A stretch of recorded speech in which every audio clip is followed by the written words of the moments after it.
Once a staunch supporter of Syrian authorities, Moscow is now searching for a new path in its ties with Damascus. The rapid collapse of Bashar al-Assad's regime means old arrangements no longer stand, including the country's relations with the outside world. Shortly after the opposition forces took control of Damascus, Moscow said there were no imminent threats to its military bases in Syria, an important hub for Russia's air force in Khmeimim, and Moscow's only naval base outside the former Soviet Union, in Tartus on the Mediterranean coast. Здравствуйте, товарищи! The Kremlin says they will be subject of future talks with Syria's new authorities.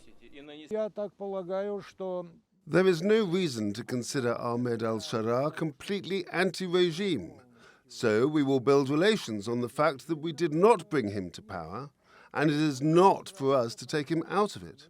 I think it is in the interests of Syria and the new government that Russian bases remain there in Tartus and Khmeimim.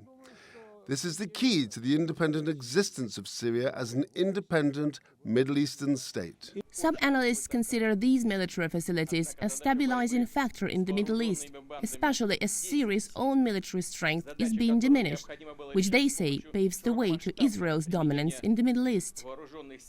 The Kremlin has confirmed that President Putin granted Assad asylum in Russia, and some reports suggest Assad's family have property in this prestigious area of the Russian capital. So, if in Moscow, he will have a cold winter ahead of him.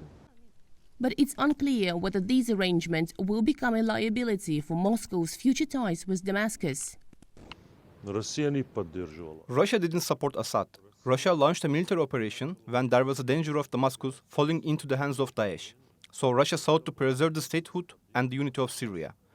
Imagine what would have happened had Damascus become the capital of Daesh. What would have happened in the region? Russia's intervention in September 2015 was necessary. It saved Syria.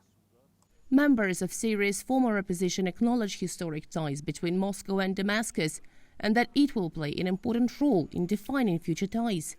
The hope in Moscow is that eventually it will be up to the Syrian people to decide. But for now, events in Syria may be just the beginning of a new geopolitical engineering in the Middle East. Dasha Chernyshova, TR2 World, Moscow.